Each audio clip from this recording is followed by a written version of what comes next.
I'm not either. You're listening to an episode of Mr. Allard's Neighborhood. This is a place we're entitled to Brad's opinion.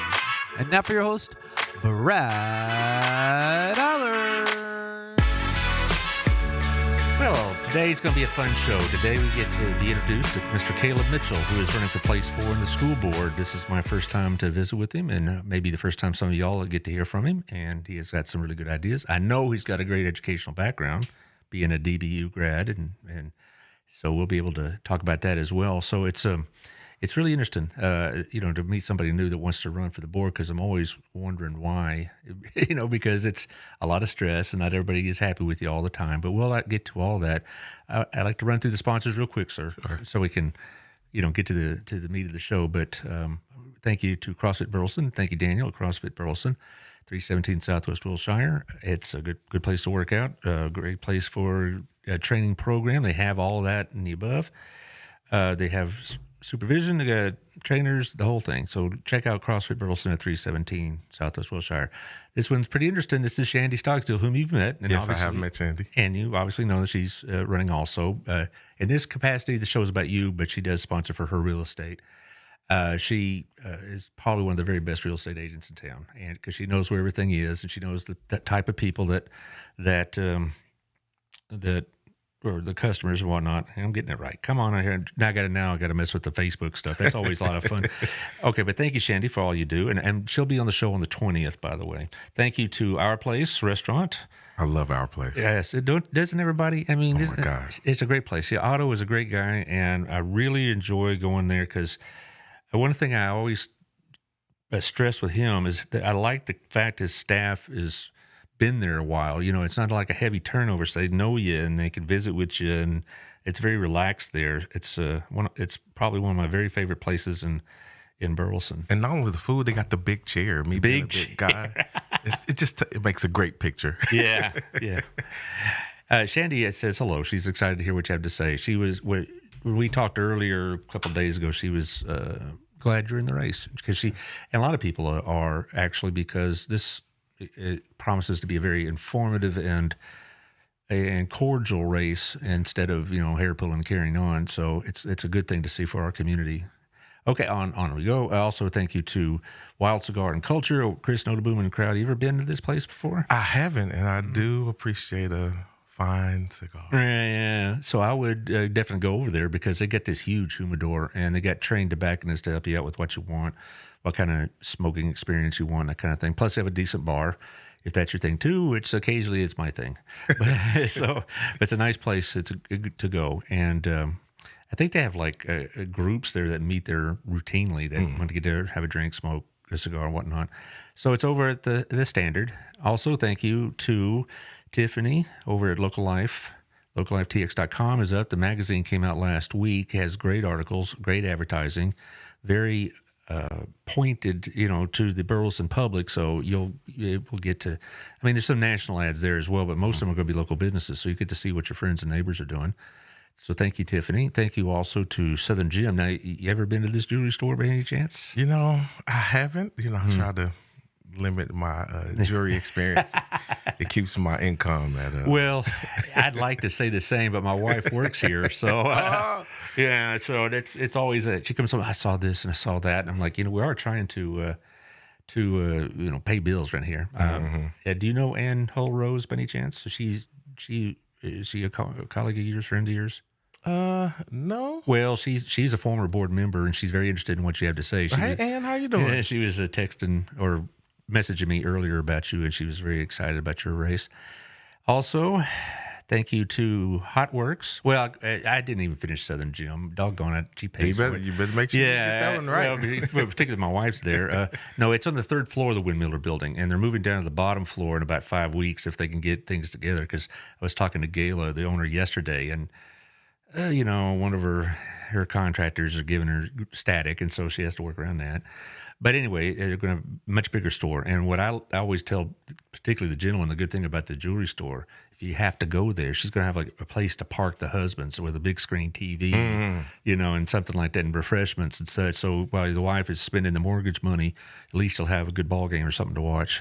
So I think that's pretty clever. And I know she's having like this big Kentucky Derby day.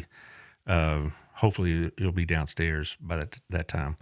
Also, thank you to Hotworks. It's infrared workout over on 731, over by Chicken Salad Chick and the theaters and those healthcare clinics. Not that they're related to Hotworks, so to speak, but Hotworks is an infrared workout where it maximizes your workout without all the stress and strain. It's good for inflammation issues, good for your arthritis, rheumatoid issues, whatnot. So Hotworks. Michelle has been on the show several times, and she's very, very sharp, and I always appreciate her coming on. And my insurance agent, Texas Farm Bureau, Melissa Harmon, 682-804-0534. That beep you hear is my diabetes alarm. Don't worry about it. I really hate this, to tell you the truth, because I'm always getting it. It seems like right in the middle of the show, I have a couple of pigs in the blanket, and it blows me up. I hope you're not diabetic, sir. No, sir. I try to. Well, you're fortunate. All right, anyway, back to Melissa. Sorry I interrupted you, dear. 682-804-0534. It's a really good idea to have her check out insurance. I was talking to her yesterday as well at our BNI meeting. Okay, Shandy, I'll stay off the sugar. Okay, fine. But she's getting a lot of business right now because of the storms we've had. And so you really do need to have her check your insurance. Even if it's not Texas Farm Bureau, make sure you're getting the proper coverage, because somebody told her they found out the hard way that their insurance wasn't adequate. So there you are. Also, we have a couple of events. So we have a BNI meeting, a networking meeting. I've mentioned this before. The networking group, Gayla's in it. Michelle is on sabbatical, but we still consider her a member. Also, Melissa's in it. It's a place we meet at the Hampton at 8:45 every Wednesday morning. It's a good place to get your name out, connect with businesses. And we're having a big visitors day on March 29th. So hopefully somebody from us, one of our groups, will contact you. We'll let you know. Also, we have Light Up the Night with the Center for ASD, the Autism Spectrum Disorder group. Sorry, I got a little of that kolache caught my throat. Anyway, the Light Up the Night with the Center for ASD. Are you familiar with this outfit? I'm familiar with ASD. I'm not familiar with the Light Up the Night. Well, it's they're a big fundraiser. It's like a prom kind of thing. It's going to be held at the Brick, and they're going to have all sorts of events. They're going to have vendors. They're going to have food trucks. It's going to have the whole thing. It's one of their two big fundraisers of the year, and they've been on the show. Bianca, who works there, was on Monday, and so if you want more information, check out the webpage or check out the show from Monday, and it'll get you included. Okay, now that I paid the bills. Let's talk about you, sir. Sure. I guess we can start with your background. You're an Army veteran, and I mentioned your master's degree from DBU. So I want you to tell us all the rest, I suppose. Sure. Hello, everybody. Of course, I'm Caleb Mitchell. Of course, y'all seen that. I'm a Fort Worth native. Outside of my military experience, and I have an undergrad in psychology from Liberty University. I did my master's. Actually, I just finished my master's in August of last year. After doing an internship actually with the district over the summer. So I had an opportunity to work with Leanne and under Dr. Sherelle. Really? Leanne Arthur? Yeah. That's Ann Rose's daughter. Yeah. Did you not know that? I did not. No, that's Ann Rose's daughter is Leanne Arthur. Wow. Yes. It's small town, small world. Yeah. So, right. and I enjoyed that. It was just a blessing. Really, because they just kind of let me in and let me peek over the shoulders to kind of watch curriculum. Outside of that, I've had all of my children have come through the district. My last and final daughter is a sophomore at BHS. She's pretty much involved with everything: sports, band, basketball. We lived in the district.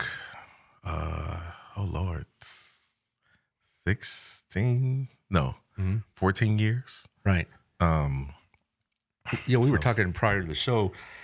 When you first were going to be on the show, and they looked up your resume and all this other stuff, and they said you had a Crowley address. I honestly did not know we had many Crowley residents in BISD, but apparently there's some. So, yeah. So there you are. The district kind of has a wide footprint, so I'm just fortunate enough that it kind of extends to my neighborhood, so it gives me an opportunity to serve.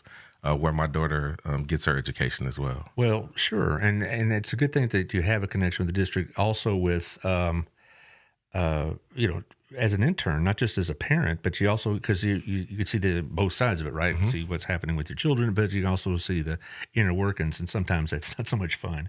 Yeah, and that was one of the things that I did talk to Leanne and kind of the district, and even Dr. Jimson over the summers, that now I get to see it both from the professional aspect, from a parent aspect, and the volunteer, because I've served in volunteer capacities with some of the booster clubs when my daughter was at Centennial. We're very active parents with the band and whatever our children are involved Band in. parent, I always make jokes about them because they're over the top all the time. Yeah. Band parents don't play when they come to the school board and say, we want some money. Yeah. You'll find that out. It's the band mafia. So actually been engaged with that. But we always have been very intentional about letting the teachers, the administrators, and everyone that serves our children know there's a partnership, and we're here to work with you in educating our children. So, so we're very actively engaged with that aspect.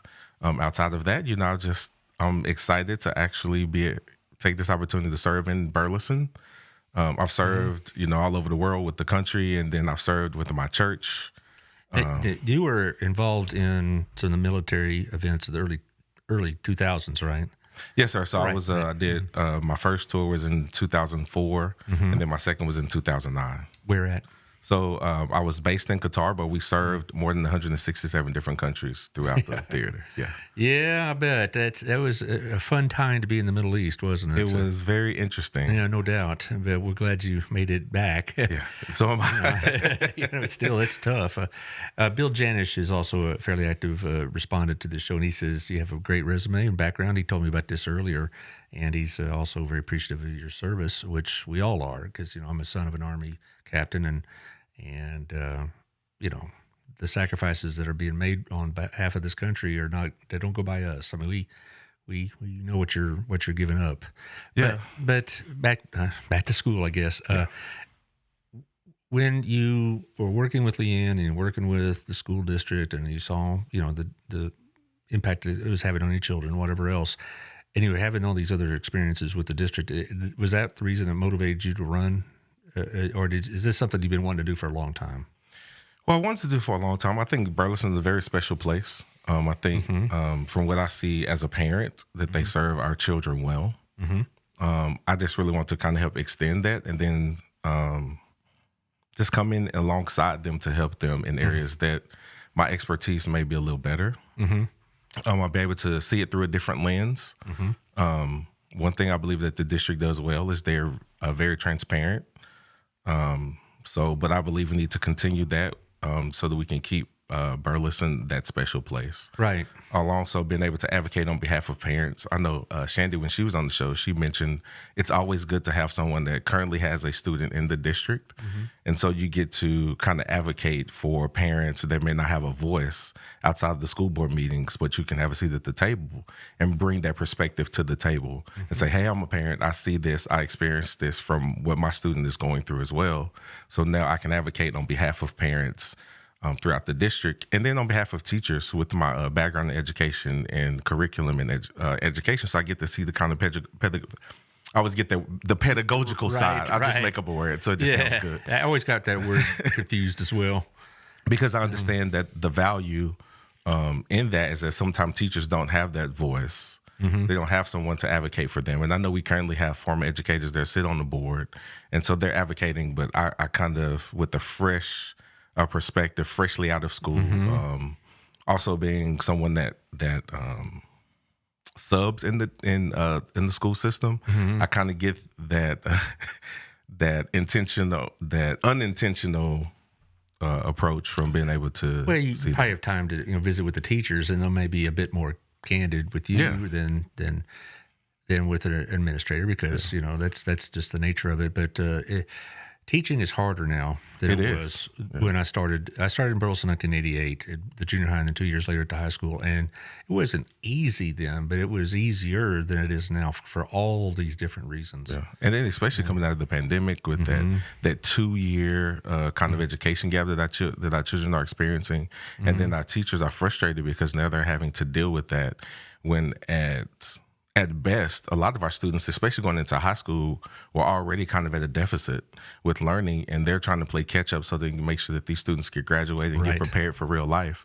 So now our teachers that's why we had the mass exodus of teachers leaving, and which has been a struggle with keeping quality teachers. Mm-hmm. So I want to be able to advocate on behalf of teachers, knowing that, hey, I understand that frustration, but we as a board, we can make sure that we can help ease those frustrations as best as possible. Okay, so let's say you are elected, Yes, which sir. is a very strong possibility. I mean, Dallas and Shandy are great candidates. This is one of the best races, honestly, I've seen in a long, long time, because it's like the true winner is going to be BISD. Yeah. But let's say you win. Mm-hmm.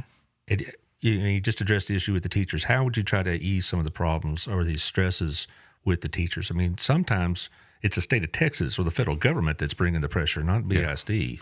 Yeah, and I know, so that is kind of one of the issues, because a lot of times the state leaves the district to decide kind of, hey, we take our hands off of it, you do it. But as a board, I think we can come together and find out what those needs are. And if it makes sense budgetarily and it makes sense for the students, then we should find a way to work together along with the superintendent and the district to find a way to I don't know whether it's pay, and I know Burleson is one of those is really a great district when it comes to pay.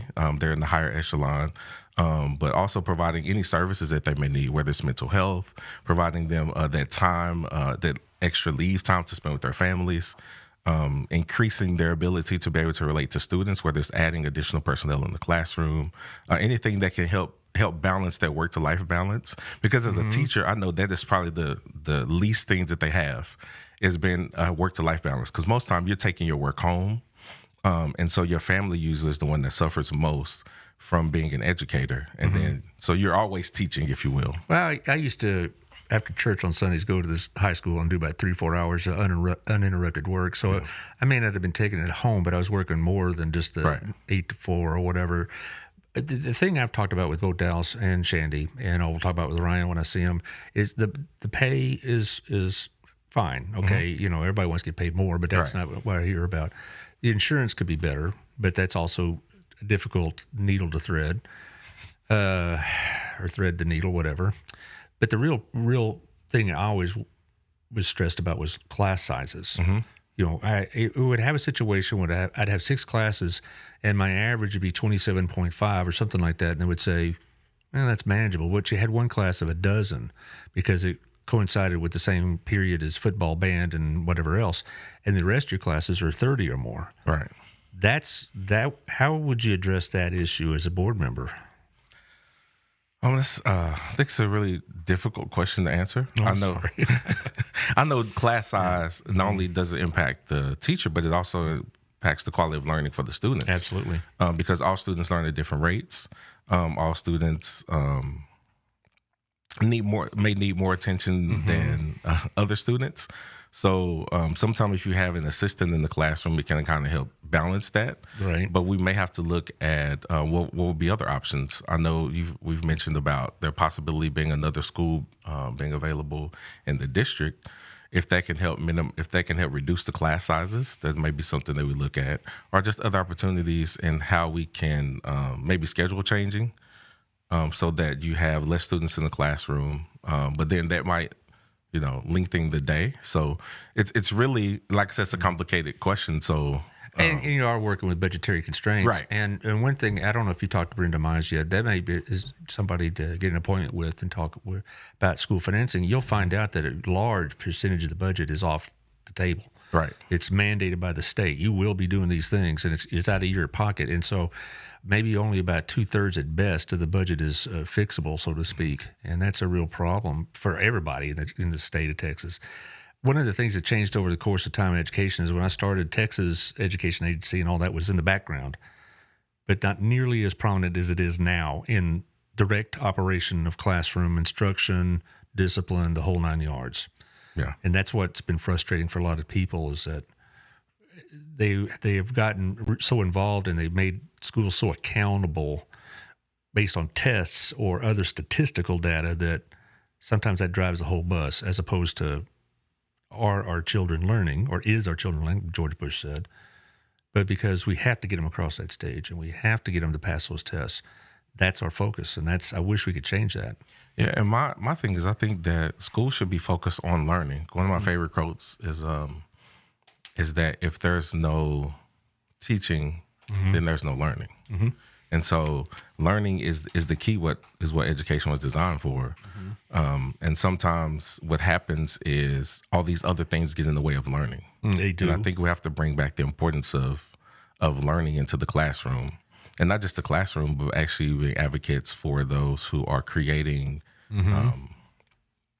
how and what they learn. That we create that space that makes the environment in schools central to learning. I think the politics of learning has gotten in the way of learning. Exactly right. So I think as a board, and one thing I think Burleson does well is is balancing that. It's been a struggle, and I think it's only going to get worse over time. But I think we have to find a way to see what can we do to make sure that we keep learning at the forefront. Being an intern in the curriculum department, you saw what we're teaching, not just, you saw the actual material. And I know in many states, curriculum is a really hot political topic, like in Florida. And I guess you're in a position to vouch for the curriculum and the quality of it for BISD because you saw it with your own eyes. Yeah, and I think Burleson does a great job. They had to make some difficult decisions with curriculum. What was one of those difficult decisions? Okay, because I'm not in the inner workings like I thought. So I was. with having to the state decided for ELR and then mathematics, right, and then just kind of left it to the district, and then they had to figure out what to do with those other subjects. What a lot of people don't understand, particularly at the national level, is Texas with those TEKs actually exceeds what was going to be asked for in Common Core during the Obama administration. They were trying to put that together and whatnot, and we would probably have been ahead of the curve on that. The Texas TEKs, if you're able to teach them adequately, they're going to get a good education. The problem is there's a lot of them, and there's so much distraction with time. That's another thing I always tell people. I said, well, you're used to thinking of school as 9 months. Really, it's about 7 when you factor in holidays or snow days or days where, okay, it's anti-drug day, and so that class is gone. Or that we're having to sign up for next year's classes, so that class day is gone. And fill in the blank. And also with the fact that the standard tests, both AP and STAR, are in early or late April, early May, so you cut that whole month off.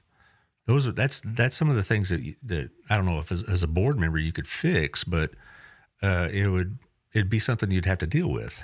Yeah, and I think we have, because with time being a constraint and budget being a constraint, I think we have to find a way to understand what's important.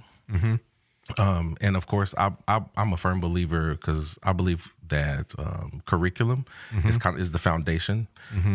When I was doing my master's, a quote that I use is that curriculum is that education is the skeleton that education is wrapped around, because everything is kind of built around that. Sure.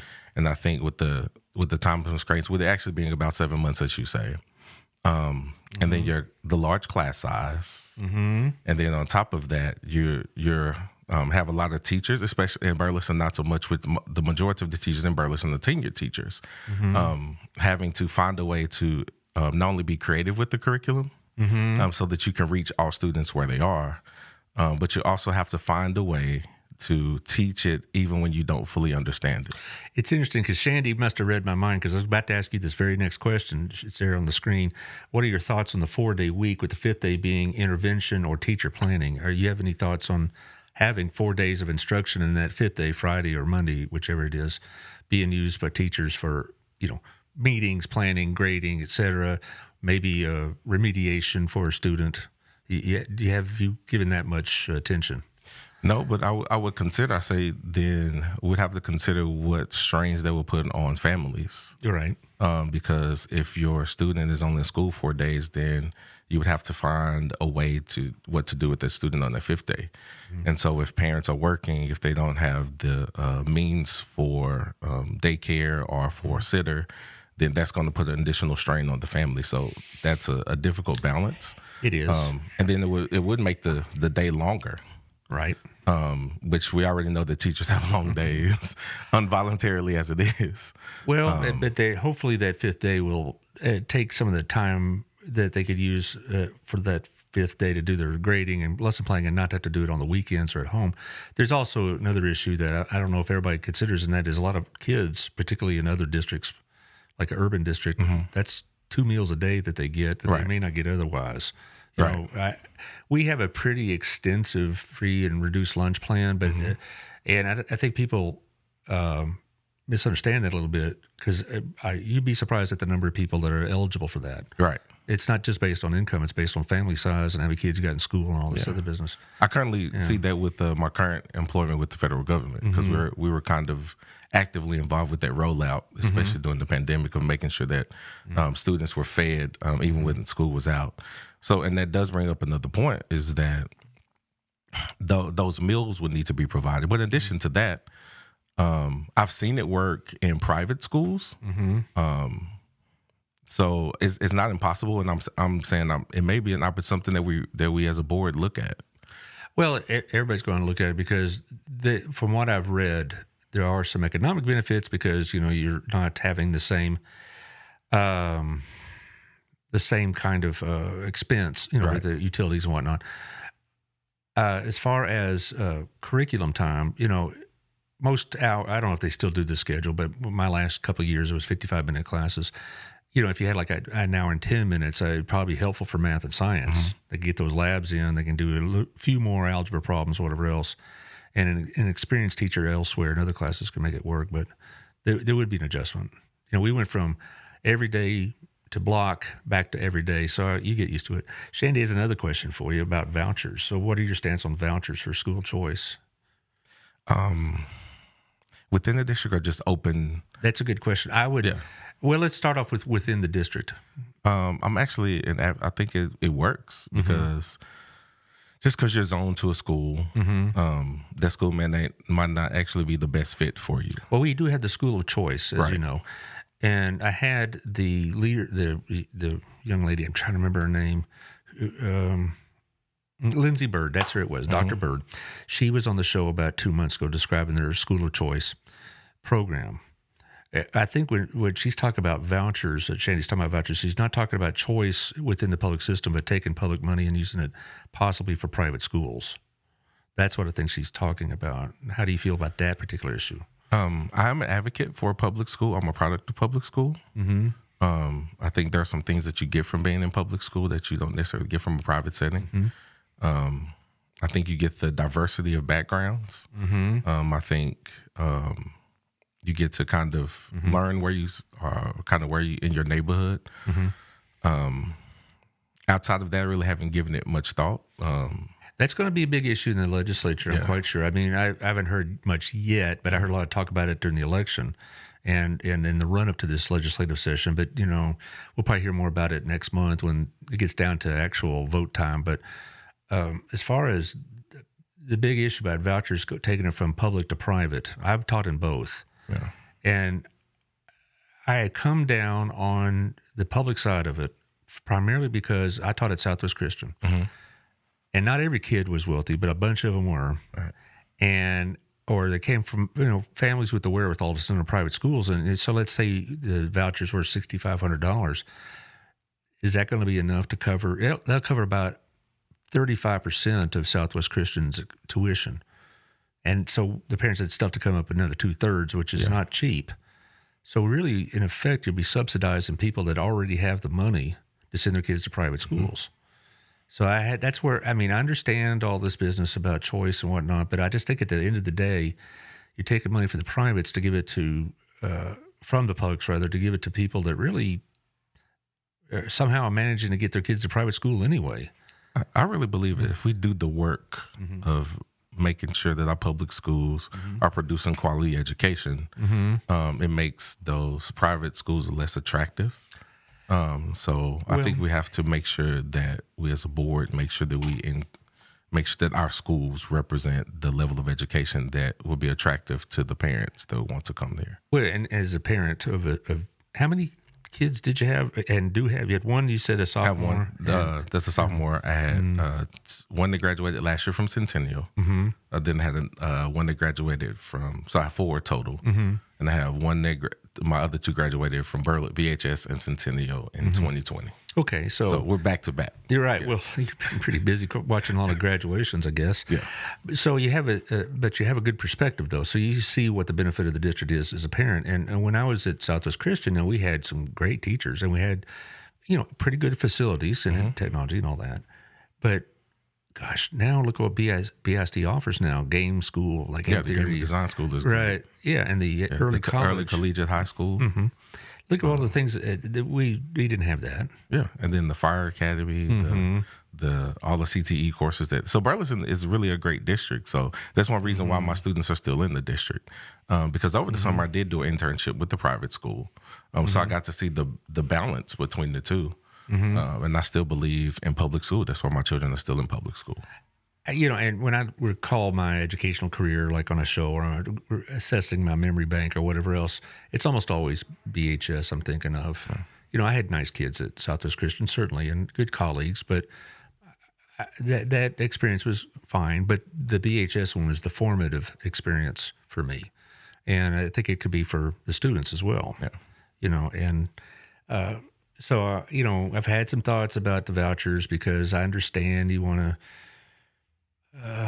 you want to, create an environment in the public schools that they're not complacent and whatnot.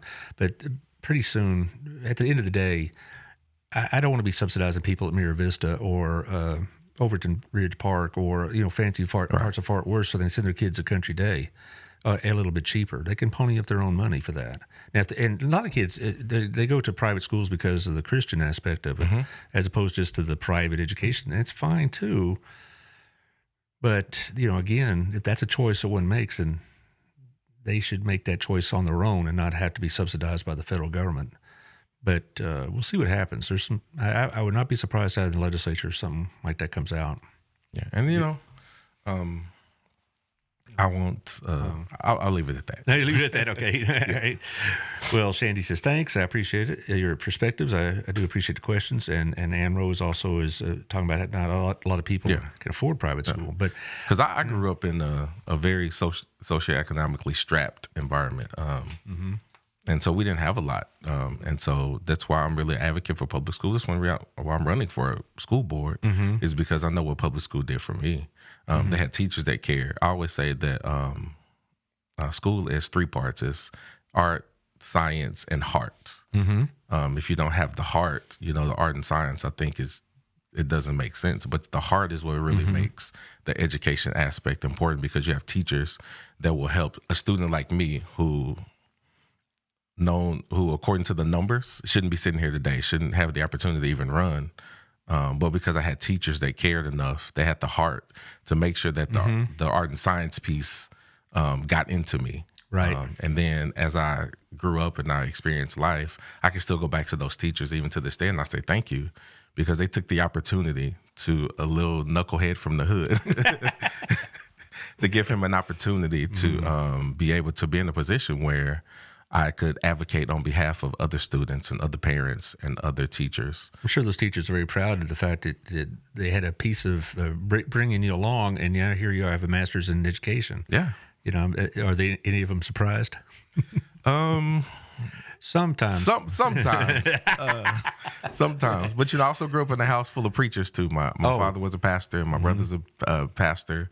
So if I wasn't getting educated at home, I was getting educated if I was getting educated in school, I was getting educated at home, and they both work together to help make me the man I am today. Well, that is so critical, though, and I've brought this up, is that the elephant in the room when we talk about schools and all the issues that people have with it is like, we need to fix some of the issues at home. Right. They all say things like, we need more discipline at school. Well, so we need more discipline at home before then. You can't expect a kid that's running wild as a nanny goat run around town all day and then come to school and behave. Oh, yeah. But I'm a firm believer that children need 2 things: discipline and love. And usually school should be a reflection of what happens at home. I think a lot of the stress has been placed on educators to be more than just educators. Absolutely. So I believe as parents at our home or guardians or whatever your role is at the home, you partner with the school to make sure that your child is getting a quality education. And then as the community comes alongside to help them, it creates that three-stranded cord that cannot easily be broken. Right. So then it helps education become a team effort, and everybody's doing their fair share. And as parents and as family members, we cannot put the weight on. We cannot wait for our children to get to school to be educated. Well, that was the same thing I had with the private schools, that the people had assumed that they're all straight as a string, and that's not the case at all. That they would cut, a lot of times we were trying to rehabilitate them. They want us to do that. But, if a kid's going to mouth off to me in class, he's probably mouthing off to his mother or father as well. It's not like he's yes sir, no sir at home, and he lets it all out with me. So sometimes I would call a parent and say, hey, your kid's acting like a jackass or something, in more tactful terms, of course.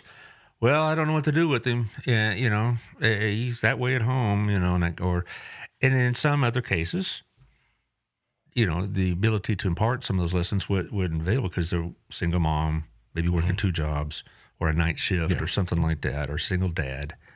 And so, a lot of times these kids are raising themselves. Oh yeah, so I think that's where mentoring comes a large part, and I'm an advocate for mentoring. I'm very involved with our mentoring program that we do through our fraternity. Yeah, you mentioned that fraternity on your resume. What was it again? The Alpha Phi Alpha Fraternity. Okay. Don't get confused with any substitutes. It's the Alpha Phi. Yeah. So because we're at our core, we're about developing leaders, and so we take time to invest in young men, regardless of what their background is, to help them understand that you can be a leader regardless of where you come from, regardless of what your resume says. And I think in school, when we take time, going back to the discipline aspect for a minute, I believe that's a symptom. It's not the actual problem. And that's my psychology degree kicking in. And if we learn to deal with the system, the actual issue at the core, then I think we can fix those behavior problems. And we have teachers that care. Going back to me, I was a knucklehead in school. I played sports, so I had coaches. Then I had people in the neighborhood, pastors, and other men that took me in and said, "Hey, the rate you're going now, you would not be successful." So having that voice, it helped me be able to change some choices that I make. And I think in the school system, understanding that at the core, a lot of times when students get to school, they've come through a lot of other stuff, and they're having to filter through that. They're having to filter through if I'm going to eat when I get home. They're having to filter through. I know my mom might not be there because she's working 3 jobs, so now I got to help raise my siblings. So they're dealing with all this other stuff, and then what happens is education kind of gets put on the back burner because they're dealing with life, and life becomes priority. Well, if I'm going to eat today, Maslow's hierarchy of needs, I need security and safety before I get to all the other stuff. So they're filtering through all of that. So when they get to school, the symptom of all the other things that they're dealing with becomes them acting out in school. When going back to the community, if the community comes along and helps with the school system and the parents, we can help resolve some of those other issues, so the education becomes just a much easier for the teachers. Well, that it was the number one obstacle that I had to deal with, and I don't consider BISD or Burleson itself to be in nearly the kind of stressful shape that, say, Fort Worth is in or Houston's in, whatnot, but we still had it. Yeah, we still have some students currently. And Rose is asking, what area does your fraternity mentorships cover, or is it independent of location? So we have multiple chapters. I actually serve in the chapter in Arlington, but each of our chapters have mentoring programs throughout the city. Okay. But we don't turn away any young man that needs our services based on where he lives. Well, do we need one here in Burleson? A mentoring program? Yes. I think every young man could benefit from mentoring. And teachers become that. And it's not. And we've had mentoring programs, and teachers will volunteer, and they'll get connected with a kid. But it's the kid that makes the choice of mentor. It was my experience, and I became mentors to certain students that over the course of our relationship together, and certainly coaches absolutely strong mentorships with their athletes. And but one of the blessings of my career, my life, is having these kind of relationships with young people.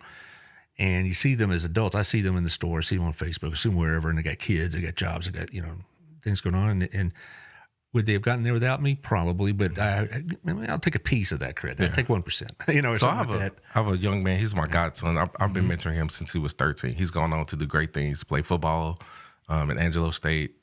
He just got married this past December. So he's become more like a son than actual mentee. So I've seen the fruit of that labor and mentoring. And in the Shameless Plug, I'm the team captain for the All Pro Dad program that we started at BHS this year.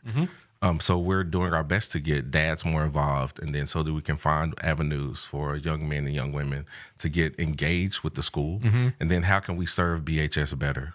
Right. So I'm working with Mr. Leak with that so that we can. Wayne Leak. Yeah, he was my last principal. Yeah, and then Jacob Owen, I think, is also Dallas's son. Yeah. Jacob is a former student, as is his wife. So we're in the process of making sure that we can get that off the ground because we want to find a way for dads to get involved outside of sports and extracurricular activities. Because usually when that's all gone, dads just disappear.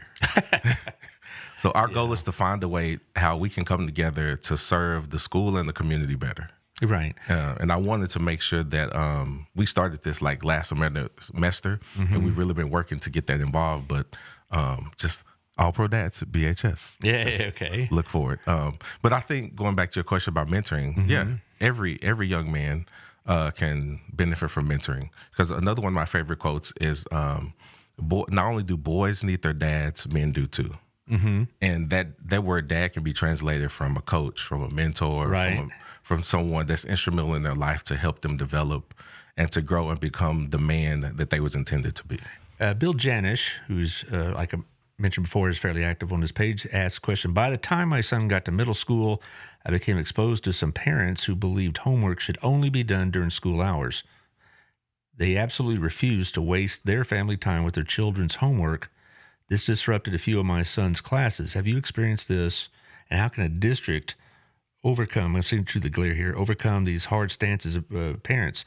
I had that too. I was teaching AP classes, and so the parents kind of expected a little bit more, but I did have parents say, hey, you're making them read too much, or the English teacher's making them write too much, or whatever. How would you deal with some parents that say that homework shouldn't be a thing at all? Well, I think homework gives the student the opportunity to learn independently. It also gives them a chance to process what they've learned in school.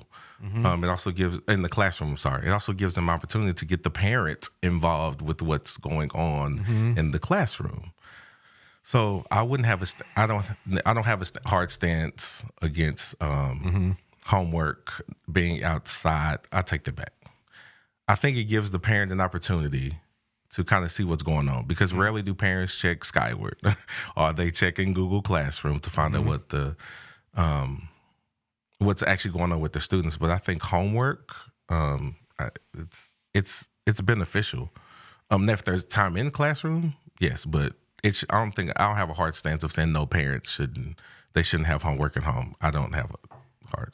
Well, the thing about homework is that we were talking about earlier about the time constraints. I think some teachers did, not take it as seriously as they should in terms of, my homework's the only one that matters. Now here's like 3 hours of math problems or history reading or whatever else.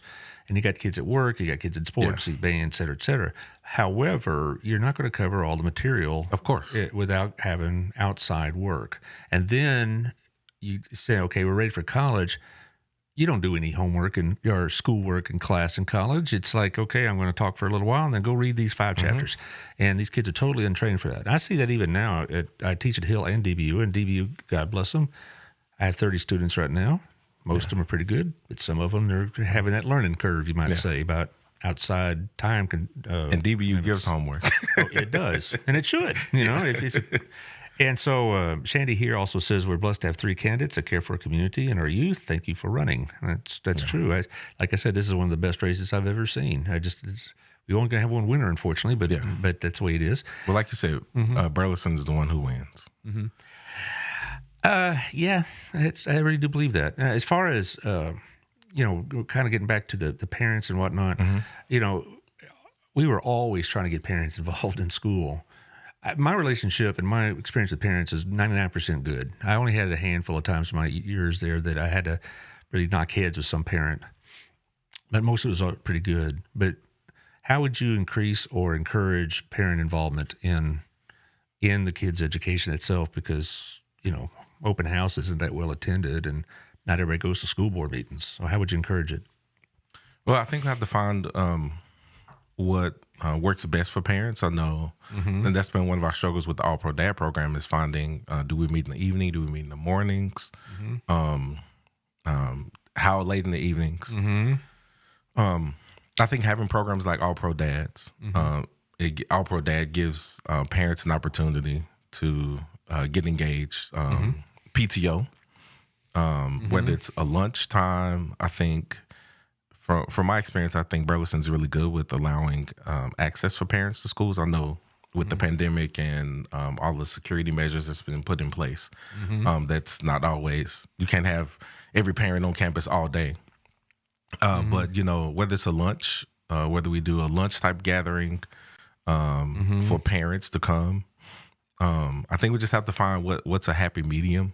My current solution that I'm doing is I'm advocating for All Pro Dads. It gives dads an opportunity, granddads, and men that want to help mentor children that may not be their biological children, an opportunity to get involved, whether we're doing lunch or we're hosting events for the school, or whether we're just coming in and shaking the hands, giving the kids a high five, letting them know that we care. So I would really just kind of start with that, just finding organic ways to build those relationships. I think we have to partner with the schools, really have to start what school your children attend, whether it's elementary schools. I know parent participation is usually better at the lower levels of school, outside of like booster clubs in high school.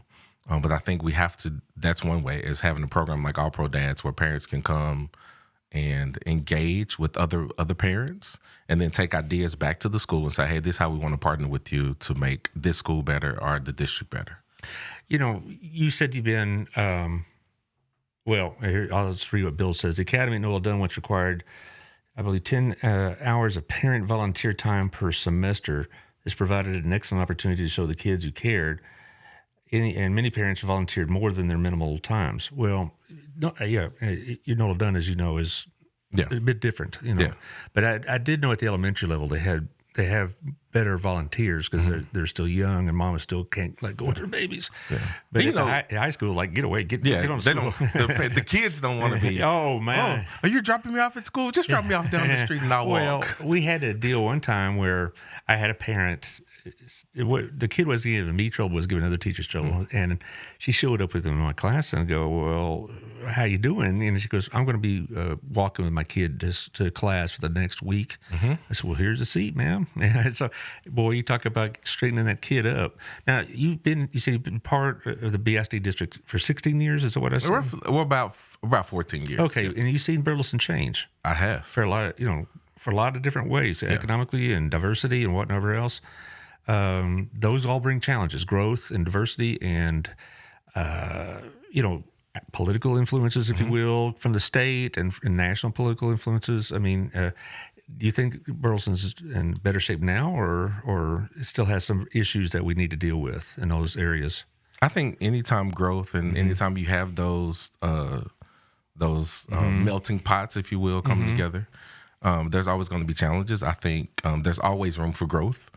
I think the district, I will say, especially talking to Dr. Jemison, his heart for students and pushing the district forward. I think we're facing those challenges. Of course, there's always work that can be done. And I think we have candidates in this race who are going to help push that agenda so that we can keep the main thing, and that's educating our children. And I think we just have to make sure that that's our focus. Our biggest challenge has been growth, in my opinion, because we're just growing so fast, and it's a financial strain, and it's a logistical strain. We're probably going to be building some more schools pretty soon, and that's just been part of the drill. I went to high school. I went to high school in a system like that back in the 70s, Plano, which is growing that exponentially. So I went through that then, and so we're going through it now, and we're not the same town I lived in, and I'm glad of it. When I moved here in I started teaching in 88, and I moved here in 91. It was still kind of a country suburb. Now, I like it a whole lot better because we got all this stuff that we have locally, but that does come with infrastructure issues and all this other business. So that's just the way it is. I talk about this with the city council people a lot. but you've seen it grow. And if you are on the board, you're going to be responsible, I'm afraid, for some hard decisions because the money may not be there for some of the things that we need, because, growing districts have a lot of needs. Yeah, but one of the good things about Burleson, we're not growing as fast as some other districts. Well, not like maybe Keller or something like that. They got their problems too. Yeah, so I think the slower rate of growth has kind of has been to our benefit. And making those hard decisions that's what we proverbially get paid for. Yeah, that's where you get the big money. But my thing is anything that serves all children the best, I think we have to be able to make those decisions. I think we have to look through the lenses of how would this impact for me, I could say, how does this impact my child? How would this decision impact my child? And I could bring that to the table and say, hey, I think we should consider all of these variables. Making hard decisions is something I've had to do a lot. No doubt. That's true, just as a parent. But, it's interesting because when I went to the high school in particular in 1990, Burleson had a very advanced, talented, and gifted program. And you wouldn't think of it. You always think of the upper economic level suburbs as being cutting edge. But Burleson had two programs that people would come around across the state to look at: talented and gifted, which became AP my second year at high school, and the special ed programs, and dealing with special needs. And we still get that. Those are areas that we've always been kind of at the forefront. And so even if we had been like a little country district, we seem to have visionary leaders that saw that. Yeah, and as we're moving forward, I think the primary goal, are we affording every student the opportunity to advance at the rate that they need to be afforded? I think if we have to make sure that everyone is given that opportunity to excel. And I think the district has a opportunity to continue to progress in that direction so that all of our students excel. Well, we're getting close on time, and I always let the guest have the last word. So tell us everything you would want us to know. You can take as long as you like, but I'm just saying, 5 minutes or less. But if you tell us what you would want people to know. They walk up to you, or you walk up to them and say, "Hi, I'm Caleb Mitchell. I want your vote," and that kind of thing. What would you want them to know about you? Sure. I'm real simple. I believe that the district has a great opportunity to make history so that we can be the district that the state looks at, and not only the state, but the nation. The district does a great job of being transparent with where the money goes, about being transparent about its efforts to make the district better. So I only want to continue that legacy that Burleson ISD has established. But as a parent with the student currently in the district, I want to be able to be that voice for parents, regardless of where your student comes from, regardless of who your student is, how your student learns. I want to be able to say, hey, I know these parents are having XYZ problems, and we have an opportunity where we can make a difference in the decisions we make in this parent and this student's life. And they may not be a parent that ever come to a board meeting, but they'll speak to me because I'm in the same shoes as they are. So I want to be that voice for them. Do you have any campaign events or anything like that coming up, or a Facebook page? I do have a Facebook page. Okay. It's Caleb for Burleson ISD. Okay. My website is also caleb4burlesonisd.com.